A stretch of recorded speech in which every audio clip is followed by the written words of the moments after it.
I'm Leslie with ArtInsights and ArtInsightsMagazine.com, and I'm in the studio with artist Mike Kungl. So we're going to go and we're going to talk to Mike Kungl about what he does and why he does it.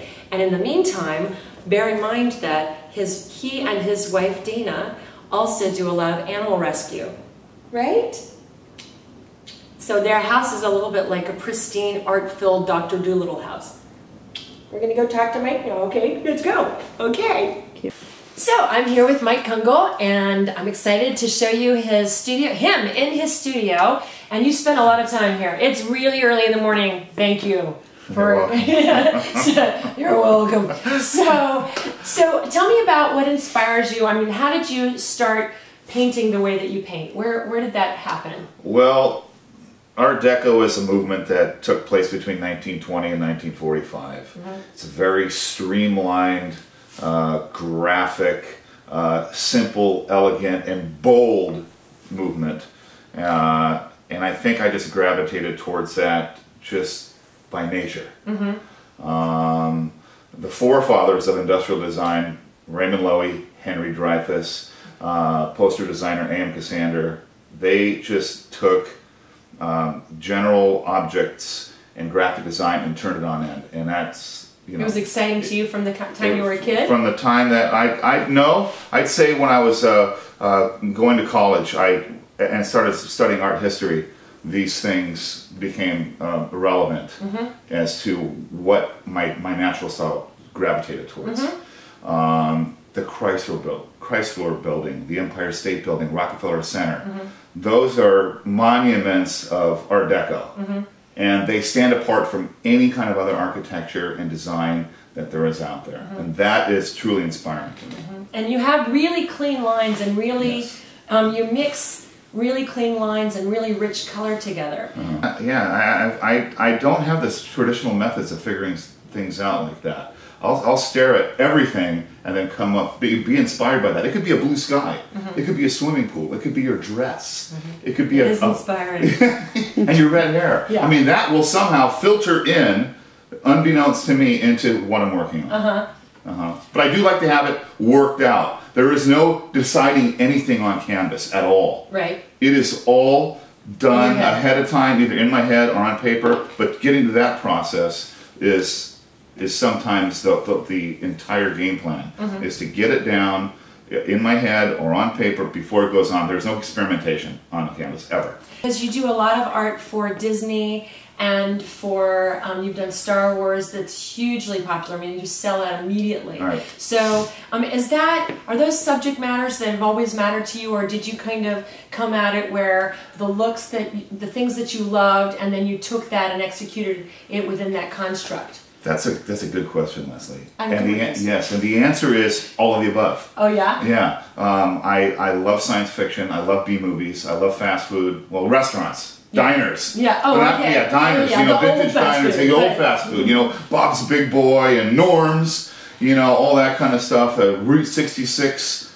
That kind of feel. All of that is very inspiring. So yeah, the sci-fi. I saw Star Wars when I was a freshman in high school. In 1977. Very influential. And it was hugely influential, right. But I never knew that it would cover a 30-year span. Do I have coffee breath? No. 30-year span of art in my career to influence what I'm doing now. Uh-huh. You know? Right. The influence was natural. Once I started appreciating Art Deco and the forms of architecture and design between 1920 and 1945, it was over. It was done. Yeah, but you also have propaganda art, so that's kind of starting, because there's some nouveau movie posters that are propaganda, all the way through to the Chinese post. Well, you know what? It seems like the political. The propaganda stuff. Yeah, the political issues.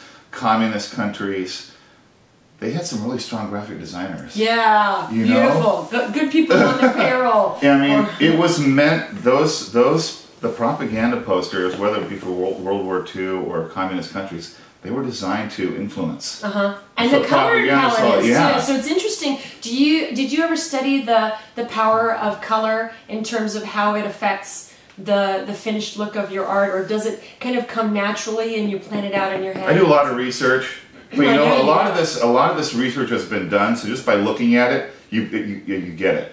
It gets it filters in and it filters out. Yeah, it happens with every industry. I mean, people, you know, man invented the wheel, right? And look at it now. Yeah. You know, it's one of those things that just evolves. In terms of the art that I've created, I'm probably satisfied with 80%. Oh, but you're one of those people who doesn't like to look at it after it's done. I do. Oh, you do? I love my Buzz Lightyear. I love my Pixar. Pixar. You do have a lot of your art here, so yeah.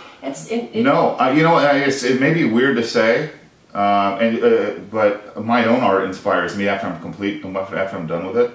I like to look at it. What's the next thing? How can I go further? And right? I love to collect and display the art, but there are some times when I haven't accomplished what I'm trying to. But if I did bat 1,000 on my paintings, then I wouldn't have anything to strive for either. So I want there to be that 20% of, oh my God, well, I could fix that, or it could be better.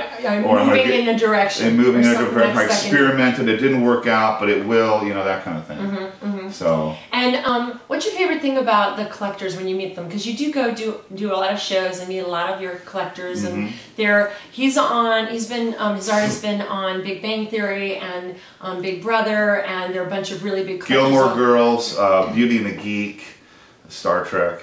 Oh yeah! Wow. You know, some movies, movies, big films. Right. Yeah. Wow, cool. And so people know him, and people come up to you, and you have really serious fans. So you know what? I think I'm a people person. Yeah, you are. And I'm very approachable. So the fact that we can talk about, it's just not me talking about my art. It's we'll talk about their kids or their drive to the show or whatever.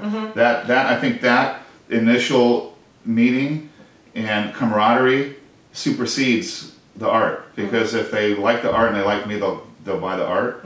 But it's just, I like meeting people. I'm not a hard sell guy. You can buy something 2 years from now, or not at all. Like it. Yeah, exactly. Yeah. There's so many people that once you engage them in a public setting, and their children see how you're talking to their parents, everybody lights up.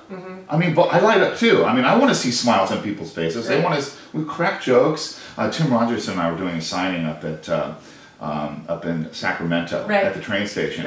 And I bought these little megaphone horns that were battery powered. Just randomly? Yeah, I found them at the toy store. I'm like, this would be fun to get people to interact with us if they're shy, not want to approach. So I gave Tim Rogerson one, and I took one, and what you do is you talk into it, and it changes your voice into an alien. Various aliens, or just a specific? Just a little, it's got 3 different tones to it. So it'd be like, come here, little girl! You know, and everyone was like, oh my God, what's happening over there? And before you know it, it's me and Tim Rogerson having this little conversation back and forth. So much fun. Yeah, with these little bullhorns, megaphones, alien voices, and everyone thought that was the greatest thing. So that was more fun for me than being there, showcasing the art and talking about it. Was the interaction with the people with those megaphones and the little kids talking. You know, I give the megaphone to the kid, and then they talk to their parents or back to me, or we have a conversation. So what's next for you? I mean, there's some things we can't really talk about, but we will be actually covering when it's public knowledge. But what are you inspired by right now? Because, the Chrysler Building. You were talking about how you stood. Yeah. We just got back from New York. I did a small tour of the Rockefeller Center, which I always do. I never could spend enough time there, but we did get to the top of the building. But the architecture, the interior artwork, I just basically said, look, where can I buy a book that has all this in it? So I went to the gift shop, bought it, shipped it, and that way I didn't have to feel like I was gonna miss, because if I'm gonna go back to the Rockefeller Center, I'm gonna go by myself.